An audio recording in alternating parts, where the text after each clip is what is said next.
Fil-katekezi tal-lum eżisti se nkompli nitkellem dwar is-sejħa tagħna li nkunu xhieda ta' Ġesu fil-Knisja bil-qawwa tal-Ispirtu Santu.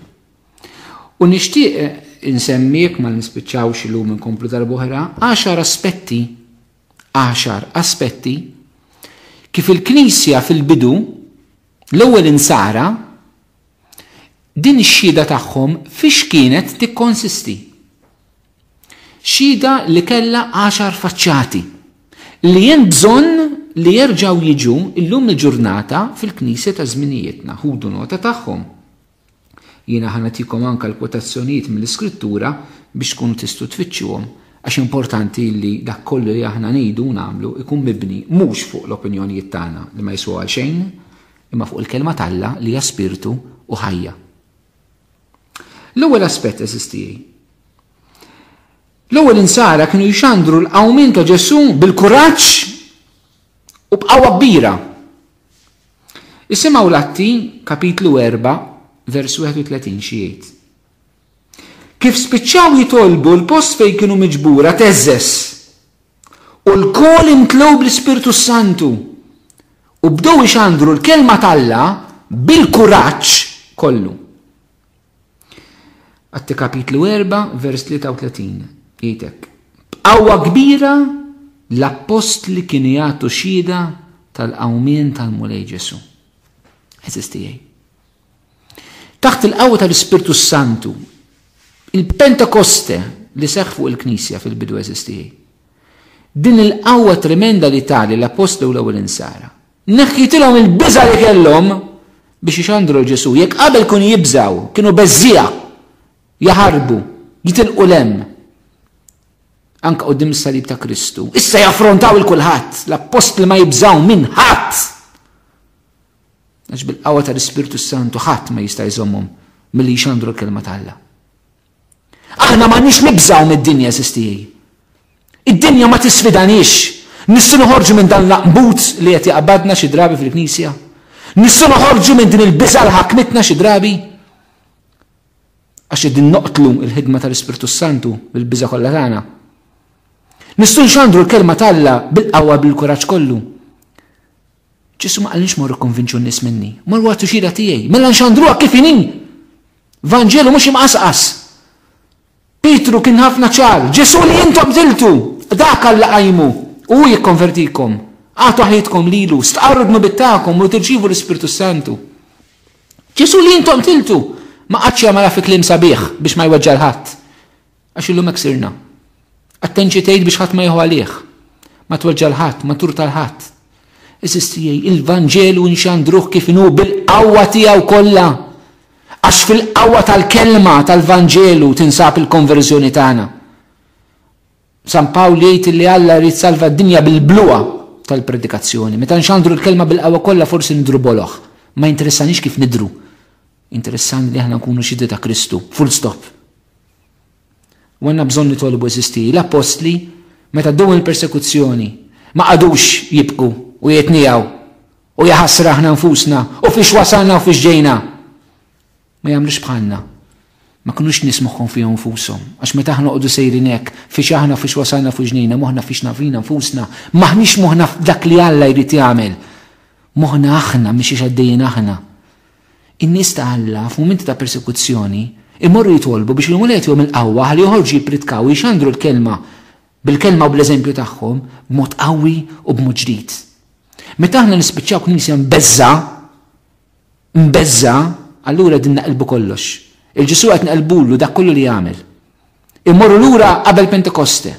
Ma nibqgħux Knisja mmexxija mill-Ispirtu, insiru Knisja mmexxija mill-biżgħat u mir-rispett uman. U dik mhix il-Knisja ta' Ġesu Kristu. It-tieni mod eżistijej kif l-apostli l-ewwel Knisja taċ-xhieda kienu ħaġa waħda bejniethom. Qalb waħda u ruħ waħda. Isimgħu l-Atti tal-Apostli kapitlu 2 vers 42 xejdilna. Kienu jżommu sħiħ fl-għaqda ta' bejniethom. Iżommu sħiħ fl-għaqda ta' bejniethom. Għax l-għaqda ma tiġix darba tibqa' żomm sħiħ fiha. Atti kapitlu 2 vers 44. Daw kollha li kienu jemmnu kienu ħaġa waħda. Daw kollha li kienu jemmnu kienu ħaġa waħda. Mela l-ewwel fidi u jekk temmen vera trid issir ħaġa waħda. Ma nsirux ħaġa waħda mingħajr fidi. U aħna eżistijej. Kif tridu llum inkunu knisja maquda jekk fil-knisja hemm min ma jemminx?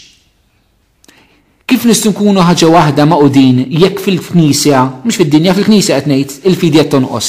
Tonqos fis-saċerdoti, tonqos fil-reliġjużi, tonqos fil-miżżewġin, tonqos fil-lajċi. L-għaqda hija frott tal-fidi. L-għaqda fil-knisja ma tiġix għax għandi grazzja miegħek, tista' tkun l-iktar persuna li ddejjaqni, frankament. Imma l-fidi twassalni biex inkun maqut miegħek. Għandna bżonn dil-fidi maħbub minn tiegħi. Dil-fidi li ġġib l-għaqda għax Ġesu hekk jixtieq. Atti kapitlu 4 vers 32 jgħidilna l-kotra kbira ta' dawk li jemmnu kienu qalb waħda u ruħ waħda. Qalb waħda u ruħ waħda. Forsi ma temminix dil ħaġa. Però din hija x-xewqa ta' Ġesu.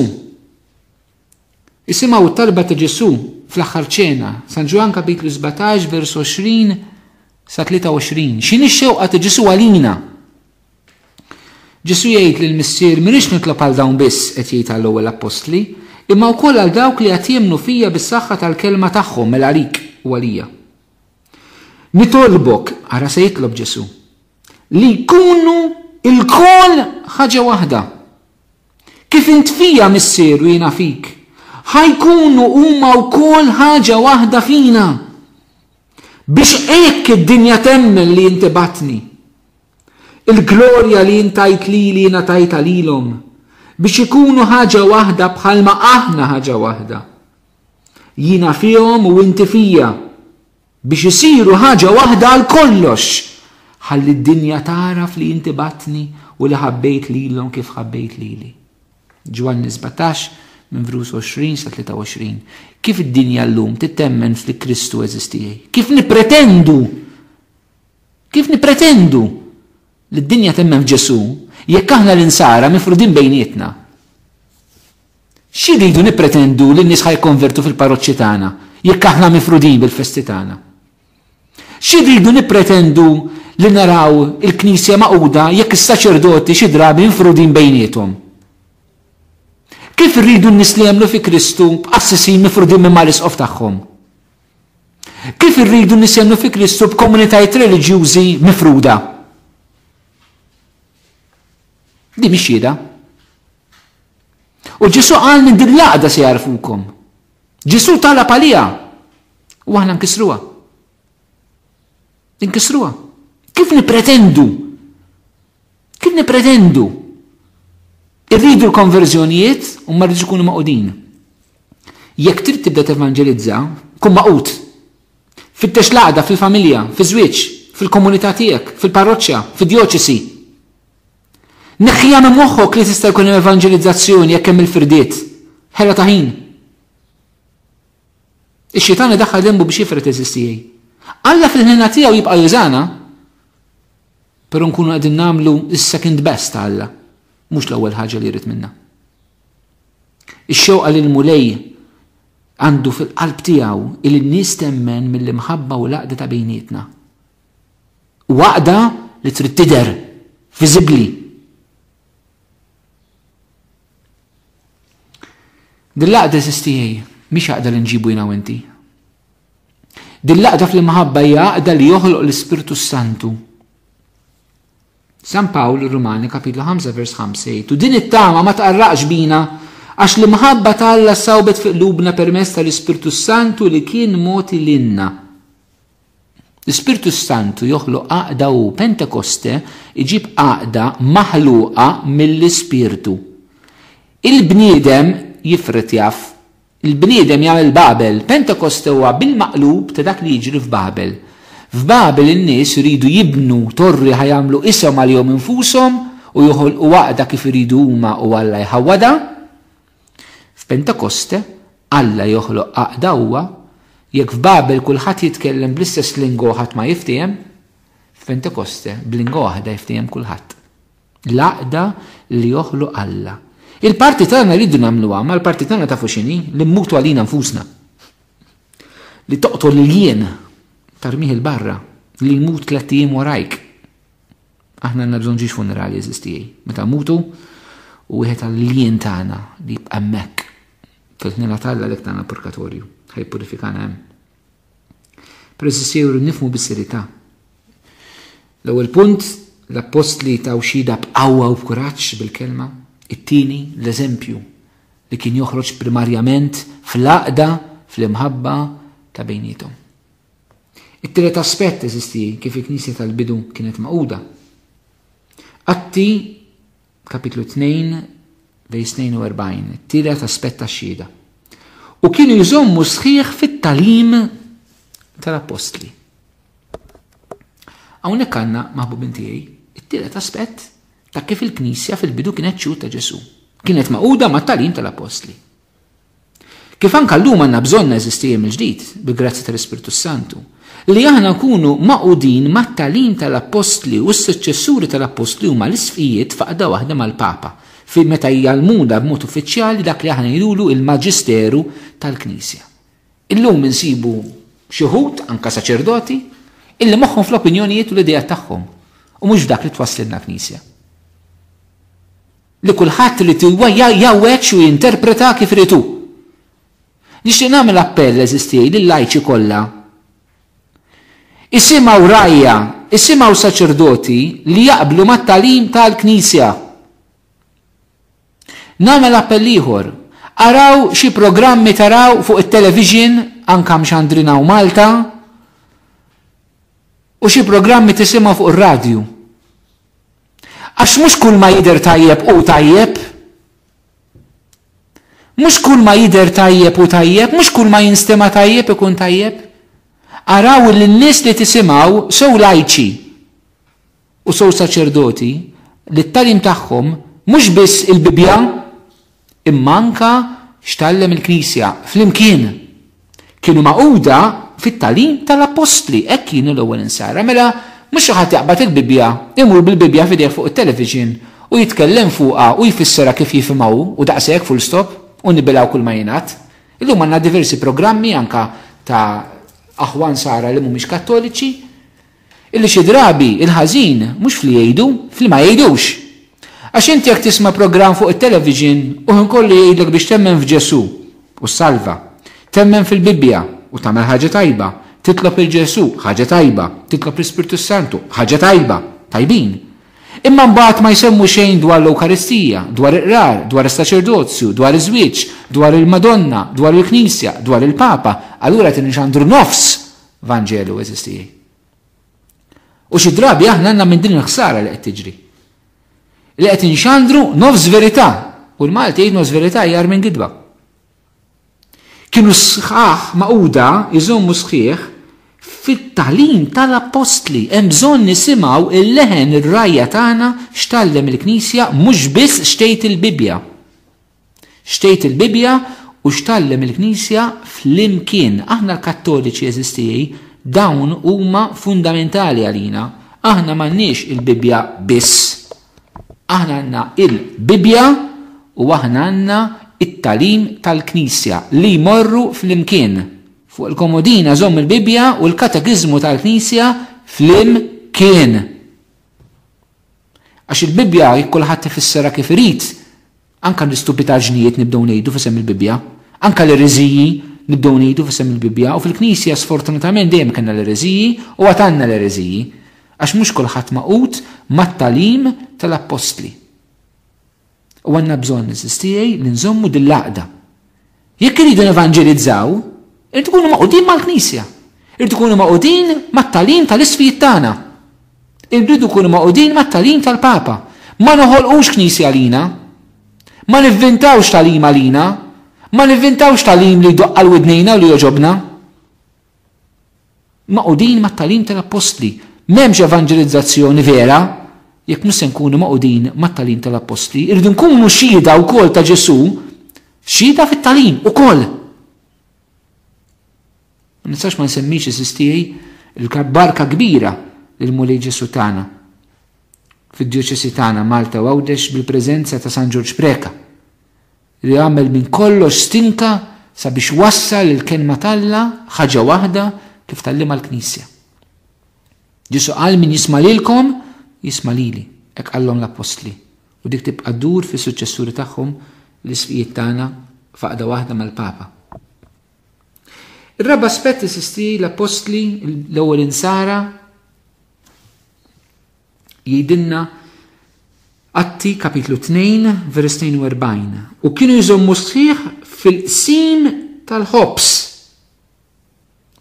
Atti 2 vers 46 jgħidilna kienu jaqsmu il-ħobs fid-djarhom. Il-qsim tal-ħobs hija kelma li nsibu fl-Atti li turina l-Ewkaristija biex niftehmu bejnietna il-Qudiesa.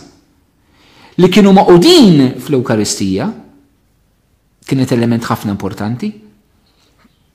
U anka din kienet issir fid-djarhom, ftakru l-Knisja fil-bidu ma kellix knejjes, fit-tempju kienu jmorru jitolbu, kif ħanaraw, imma l-Ewkaristija li kienet ħaġa tal-insara billi skont San Ġustinu kienu jmorru għalija biss nies li jemnu, mhux nies li ma jemnux. Kienet tiġi ċelebrata fid-dar. Għax l-ewwel insara il-Knisja bdiet fil-familja. Il-Knisja domestika eżistija. L-ewwel insara kienu jiċċelebraw il-Qudiesa fid-dar tagħhom. Kemm sabiħa? Fid-dar tagħhom. Kienu maqudin fl-Ewkaristija, ma lek qedtilkom l-ewwel maqudin fil-kelma, maqudin fix-xhieda, fix-xandir. Issa maqudin ukoll fil-Ewkaristija mqazza. Mela ma noħolmux eżistijej. Illum min irid ikun nisrani u ma jemminx fl-Ewkaristija. Għax għandna nsara li ma jemmnux fl-Ewkaristija mqazza. U rridu noqogħdu attenti għax hawn min qiegħed jitlaq il-fide Kattolika biex jimxi ma' gruppi ta' nsara li mhumiex Kattoliċi u jiġħdu l-Ewkaristija mqazza. Jgħidu li mhux vera. Erezija, eretiċi ġifieri, insara eretiċi, jeżistu. Knisja tiddialoga biex il-kol naslu għal verità waħda għax la nemnu f'Ġesu fit-Trinità fis-salvazzjoni tiegħu hemm ħaġa li taqadna lura bħala aħwa nippruvaw nimxu l-qudiem, però rrid nkunu nifhmu wkoll eżistijej ċar fejn hemm id-differenzi bejnietna.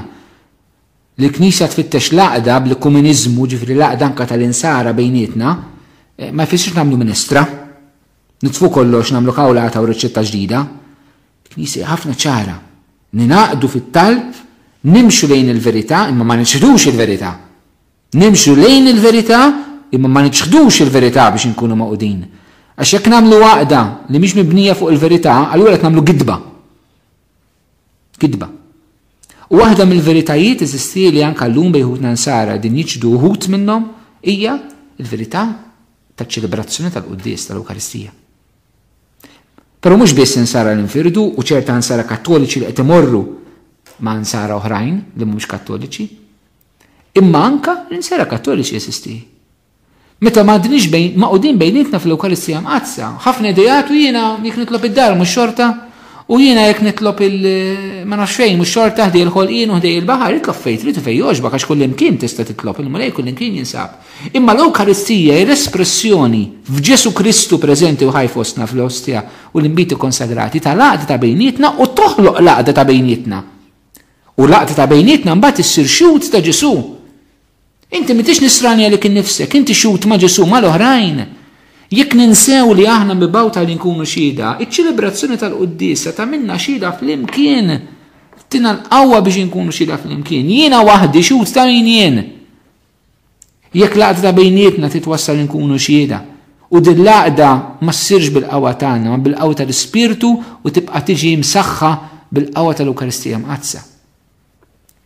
Mela tal-ħafna ħmerijiet li tmur titlob waħdek, u aħjar tmur waħdek, u tmur qudiem statwa qudiem kurċifissi u ma nafx fejn waħdek.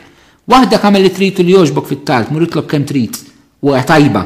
Ġesu stess qalilna mur fil-kamra ta' ġewwa għala qalbieb itlob il-missierek li jara waħdek dak li hu fis-smawiet. Għamilha. Però Ġesu ridna nitolbu fl-imkien fejn tnejn jew tlieta miġbura fis-smina nkun hemmhekk f'nafshom. Il-mulej sejħinna eżistijaj biex naqdu fl-imkien fl-Ewkaristija mqazza. Kemm għandna bżonn speċjali il-Qudies speċjali tal-ħadd ngħixuha f'dan is-sens ta' xhieda. Li konna Qudies verament ħaj b'insara li jemmnu mhux ta' nofskedda. Insara konvinċenti, saċerdoti preparati, animazzjoni ħajja, qed niċċelebraw il-Kristu, aħna xut ta' Ġesu fil-quddies Eżistijej. M'għandna xejn ikbar minn hekk. Għaliex nismaw dawn it-teżori kbar li għandna qeshom huma xejn? Għaliex xi drabi permettuni l-kelma ħadd min ħawalih ta' dawn it-teżori kbar saru teżori f'riġlejn il-ħnieżer, kif qal Kristu. Saru ġawar mitfuha f'riġlejn il-ħnieżer, ġifieri intu jien, meta qalbna mhix falla. Tħux għalika xeklek ħanżir. Għax id-nub tagħna hekk jagħmilna. Hemm bżonn nikkonvertu. Il-ħames aspetti sisti kif l-ewwel insara kienu ikunu xhieda. Atti kapitlu 2 vers 42 u kienu jżommu sħiħ fit-talb. Atti 2 vers 46 u kuljum kienu jmorru fit-tempju fl-imkien. Għaliex kienu jmorru fit-tempju eżistija? Għandna differenza bejn it-talb u l-Ewkaristija. Għax l-Ewkaristija kienet il-quddiesa ma t-talb, no speċjali kien it-talb bis-salmi. Fil-bidu l-ewwel insara kien jmorru fit-tempju jitolbu anke mal-lut it-talb tas-salmi. Għandna pereżempju il-Petru u Ġwanni meta fejqu dak ir-raġel matub kapitlu 3 kienu sejrin għat-talb ta' 3 ta' orofsinar fit-tempju. Il-liturġija l-udija l-ewwel insara kienu parti minnha. Il-bżonn li aħna nkunu maqudin eżisti anke f'mumenti ta' talb bejnietna li mhumiex il-quddiesa. Ħafna minna l-quddiesa se aħna minna jekk tmur il-quddies u ġaqgħod tagħmel ħafna, tmur il-quddies erba' fil-ġimgħa. Il-mamma mija sagrifiċċju qed tagħmel, proset għalik. Proset, hej. Taħseb qed tagħmel ħaġa kbira. Waħda mill-10 affarijiet eżisti l-Ewkaristija. Kif l-ewwel insara ta' xhieda. Ma anke bżonn nintaqgħu nitolbu flimkien. It-talb flimkien fil-familja. Saċerdoti li nġabru jitolbu flimkien. Komunitajiet reliġjużi li nġabru jitolbu flimkien. Kemm għandna bżonn nintaqgħu nitolbu flimkien il-lajċi, saċerdoti reliġjużi, nitolbu flimkien mhux biex noqogħdu niddiskutu u nagħmlu mit-telf proġett, anke biex nitolbu. Talba ta' Rużarju hija għodda tant qawwija eżistijej biex ninġabru nitolbu flimkien. Ninġabru flimkien naqsmu l-kelma talla, Bible sharing, lezzju divina. Talb flimkien. Ninġabru nitolbu flimkien il-liturġija tas-sijat, it-talb tas-salmi. Fil-għodu, il-lawdi, fil-għaxija, l-għasar. Eżisti, għandna bżonn ninsibu dawn il-momenti. Komunità fuq hekk tkun mibnija l-parroċċa. Fuq xiex? Fuq il-merijiet? Fuq xiex ħanibnu? Biex ħan evangelizzaw? Bil-merijiet ta' moħna? Bil-idejat stupidi tagħna? Dawk iridu evangelizzaw? Dawk iridu waslu nies jitbidlu? Kemm aħna ngannati u mqarqa. Aħna ma ħnidlu l-ħadd. Aħna nkunu xhieda ta' Ġesu b'dak li tagħna hu il-bqija kollu żibel.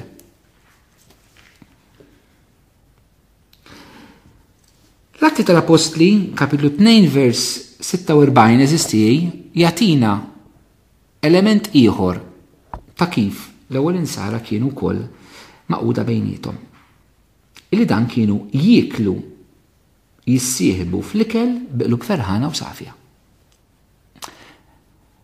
L-ewwel insara eżistijej ħadu mingħand il-lut xi ħaġa li anke Ġesu kien jgħix. Laqda bejniethom fl-ikel. L-ikel fil-mentalità li dija hija ħaġa qaddisa li tiltaqgħet ikoll flimkien. Meta Ġesu kien jikol mal-midinbin kienu jgħajruh fuqha, ma kienx jitu pjaċir biha. Għaliex dik ħaġa qaddisa ma kontx titħallet ma' kulħadd. Dan is-sens ta' fellowship, dan is-sens li nkunu flimkien, anke b'mod relax biex niftehmu, ikla. Maqlub safja u ferħana. Li nagħtu xhieda bejnietna anke f'mumenti ta' rikreazzjoni bħala nsara. Li tkun imsara mhux imdejjaq, mhux il-miskin, mhux li ħasra. Għandna bżonn noħorġu dan il-ferħ anke f'ċelebrazzjonijiet li huma ġenwini, li huma awtentiċi, li nagħtu dan il-ferħ eżistijej. Kif taraw eżistijej il-qudiem katekeżi oħra nkompli bix-xhieda b'elementi oħrajn għamilna l-ewwel 6 ta' kif l-ewwel insara ta' xhieda għal persuna ta' Ġesu. Nixtieqkom eżistijej nitlu daħla fina nfusna għax aħna qegħdin fi żminijiet ta' crossroads fil-Knisja. Jew se naqbdu triq, jew se naqbdu oħra. Knisja f'Malta qiegħda fi żmien ta' tranzizzjoni kbir, qiegħda fi żmien ta' bidla, u jew se nagħmlu bidla sura għall-aħjar kif rida Ġesu, jew inkella ħankomplu nafġu, ħankomplu naxquha u ħankomplu niddiżappuntaw il-Sidna Ġesu Kristu. Li però jagħmilha hu. Jekk aħna niddiżappuntawh u għajjem persuni sabiex il-bidla li hemm bżonn jagħmluha huma bil-grazzja u l-qawwa tal-Ispirtu tiegħu. Jalla int tkun wieħed minn dawn li Ġesu ħajuża fi żminijietna biex iġeddet il-Knisja ħadd evanġelizza kif jixtiequ u jekk nagħmlu dan il-muljet naslim.